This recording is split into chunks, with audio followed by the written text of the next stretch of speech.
In the distant corridors of the Imperial Exchange, gravity adjusted itself to accommodate the physiology of its wealthiest patrons. The air smelled faintly of disinfectant and ozone, filtered too many times the machinery designed to impress rather than purify.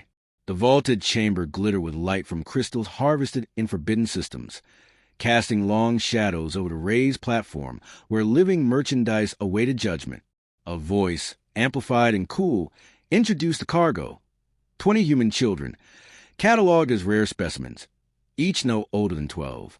They lay motionless in transparent containment pods, vital signs steady, minds dulled by sedatives. The auctioneer, an androgynous being whose words carried the weight of pedigree, spoke of humanity as if describing livestock, remarkably adaptive, stubbornly resistant to certain diseases, and unusually clever when trained properly. No mention of their homeworld's fractured alliances or the treaties that forbade such trade. That was irrelevant here. In this place, power was coin and coin erase laws. The opening bids were brisk. Silver-skinned aristocrats with slitted eyes murmured figures that would bankrupt lesser dynasties. Massive reptilian magnates raised clawed hands without hesitation. Holographic tally marks flared above the dais, each child's price escalating in real time.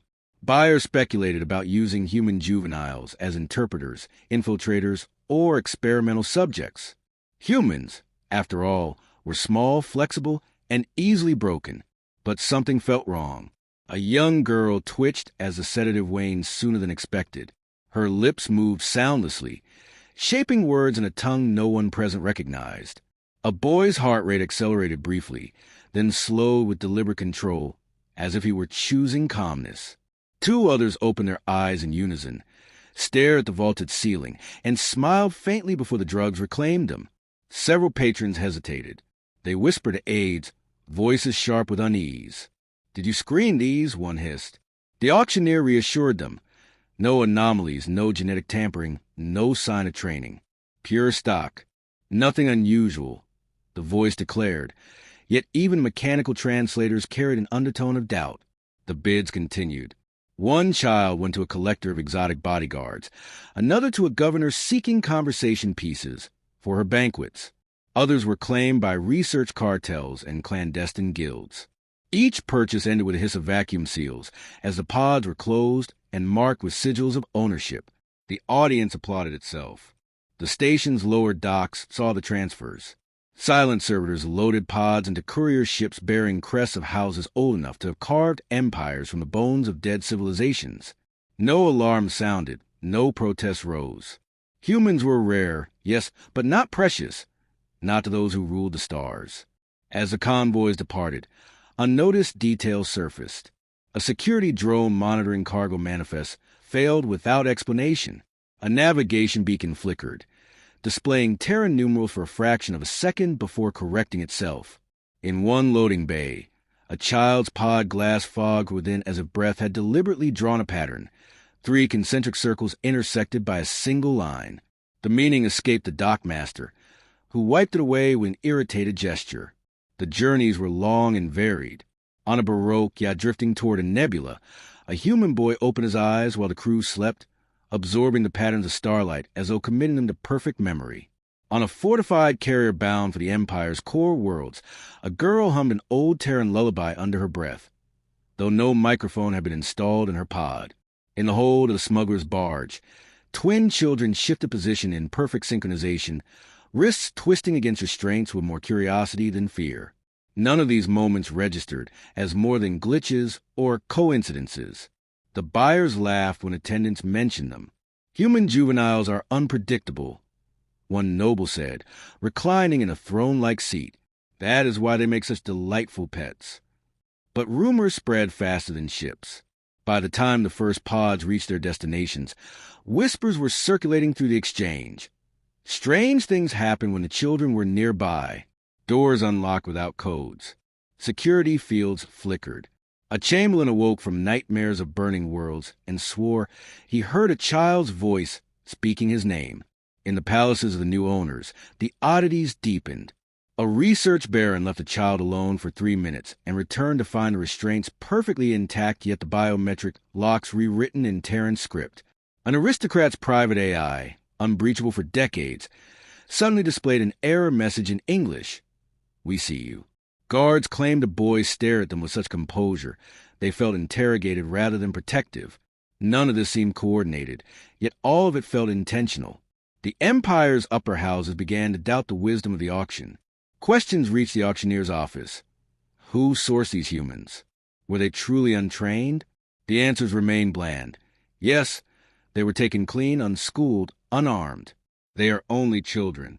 Still, data analysts noted patterns in their behavior, an eerie discipline no ordinary abducted juveniles could maintain. Statistical models flagged the risk index as escalating. Internal memos used phrases like unidentified conditioning, inherited cognitive traits, and possible high-value parentage. One evening, while the auctioneer reviewed profit tallies, a secure terminal lit up with an unauthorized transmission.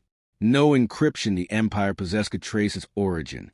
The message contained no demands, no credentials, no threats, just 8 words in the Terran tongue, unadorned and chilling. "Return the children, or we will come." The auctioneer dismissed it as a bluff, forwarded it to security, and poured another glass of rare imported wine. After all, who would challenge the Empire over 20 young specimens? No one dared disrupt imperial commerce. No one ever had. But far beyond exchange, beyond the mapped sectors and the safe lanes, fleets stirred in silence. Long-range telescopes caught faint engine signatures departing soul space. Ships without registry or heraldry, vanishing into deep void trajectories. They did not fly in formation, yet move with uncanny precision, as if answering a call no outsider could hear.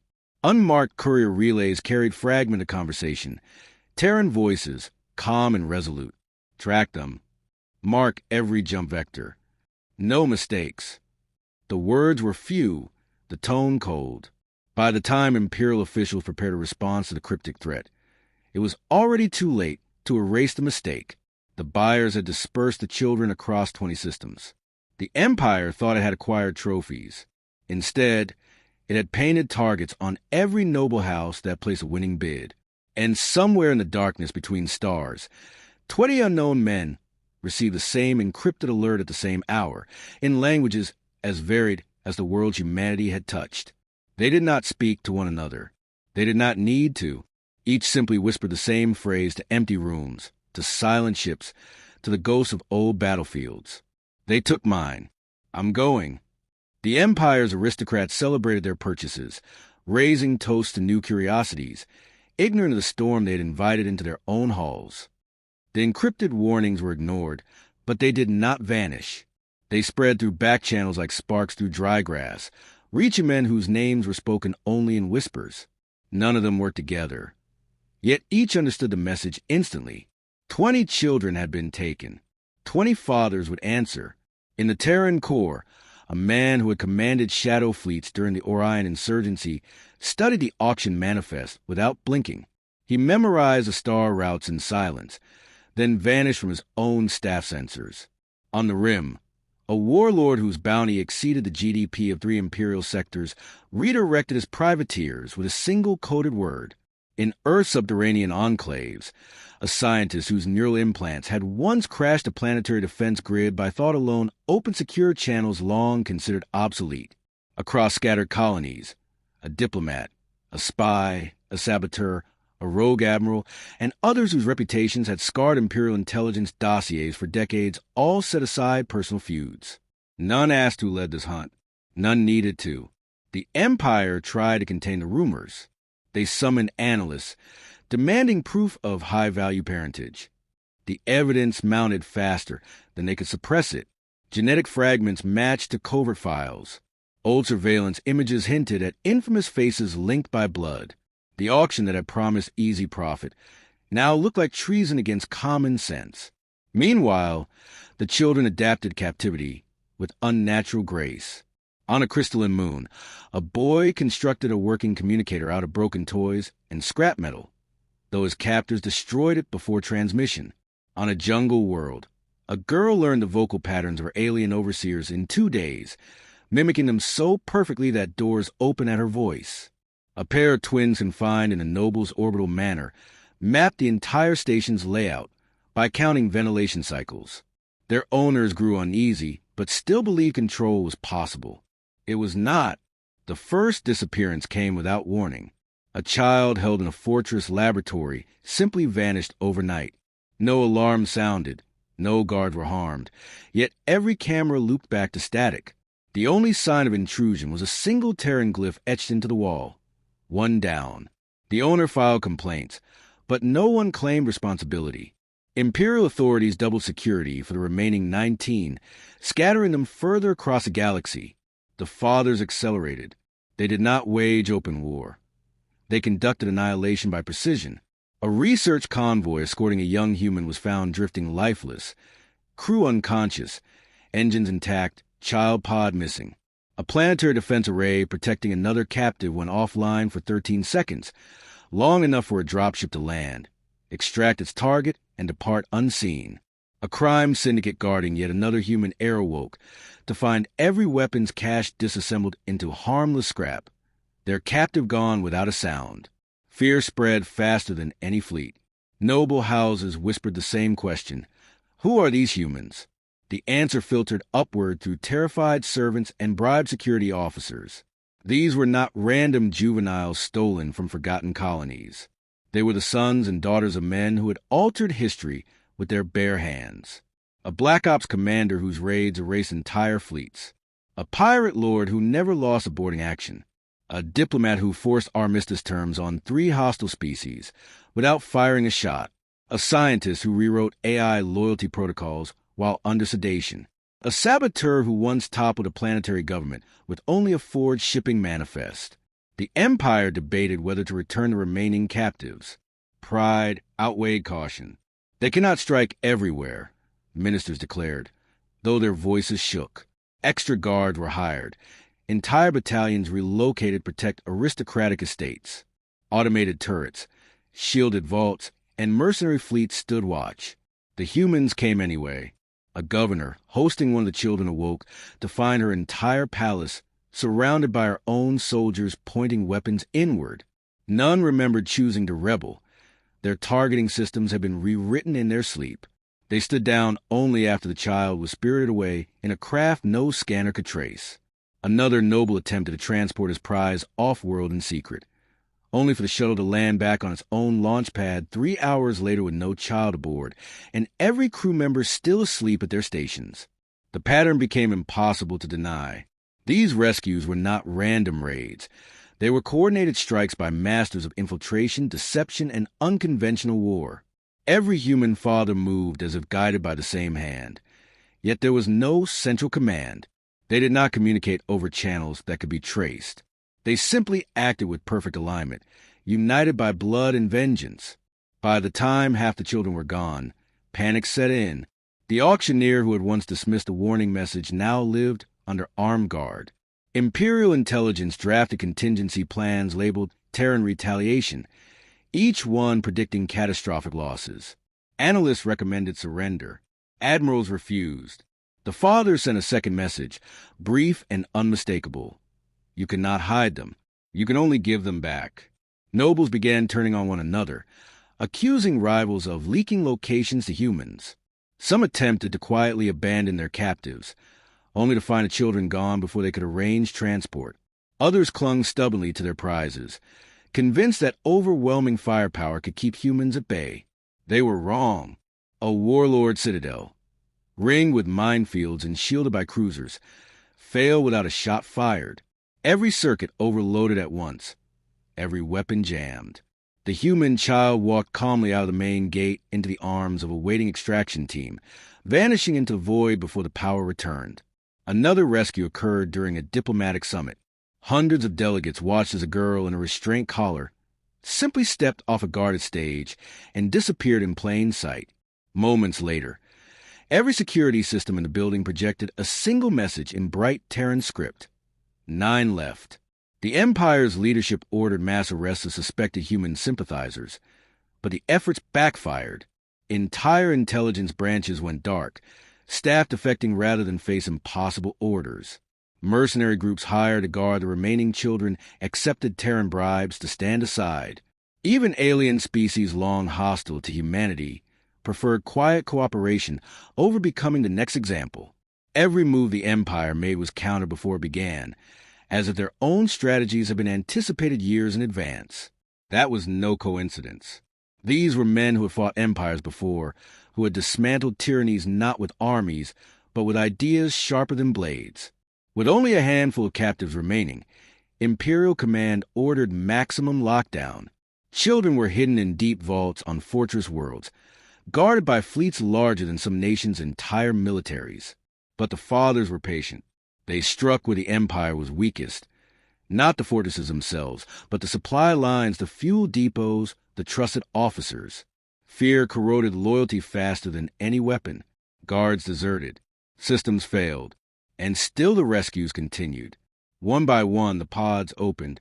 One by one, the children returned to Terran hands. The Empire braced itself for war, though war never came. It deployed dreadnoughts, sealed fortress gates, and summoned every mercenary fleet within 1,000 systems. Orders screamed across encrypted channels. Hold the last human child at any cost. Entire planetary defense networks went on alert, patrol ships crisscrossing hyperspace like frantic insects. The aristocrat who possessed the final captive turned his estate into an armed citadel, guarded by shielded walls, mechanized legions, and a fleet of destroyers hovering in orbit like vultures. But humanity did not arrive with banners or battle formations. It came like a whisper, like a thought moving through the dark. No fleet approached, no invasion was seen. The Empire waited for engines in the void and heard only silence. Days passed. The noble's household began to crumble under its own fear. Trusted officers vanished.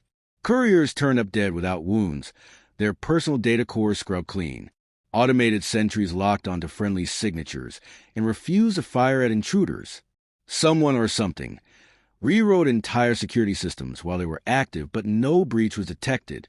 The aristocrat slept in his throne room with weapons within reach, watching the human child through a field of armored glass.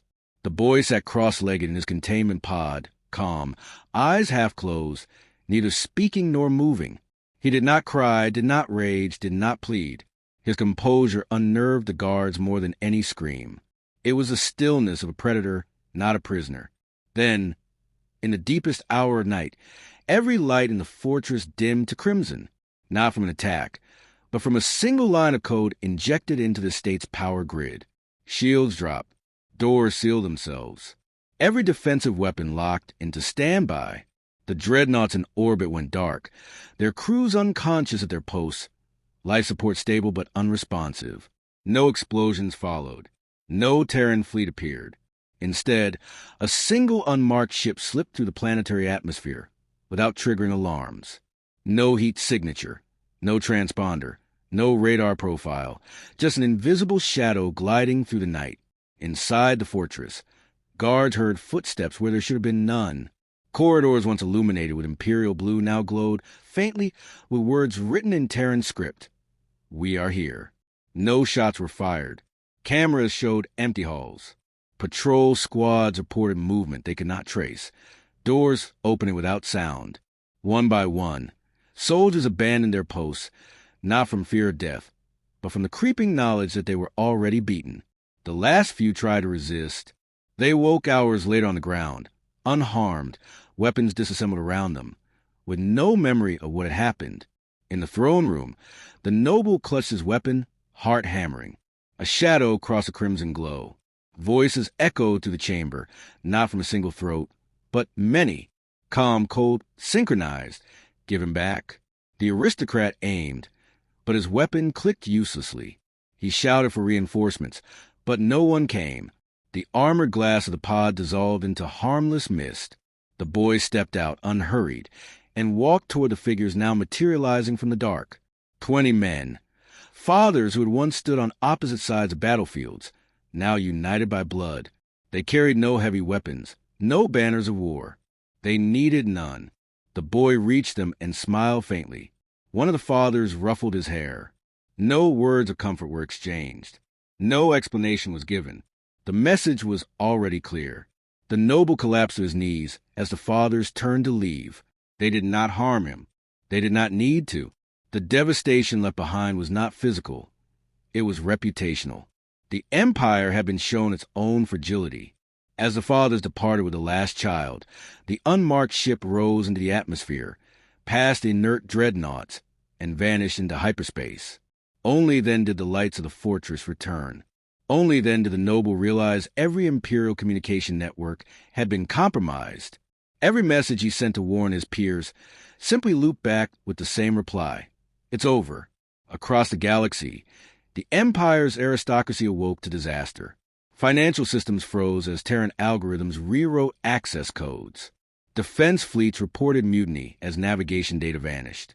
Supply chains collapsed when critical trade routes suddenly became impassable, guided by false coordinates deliberately injected into hyperspace maps.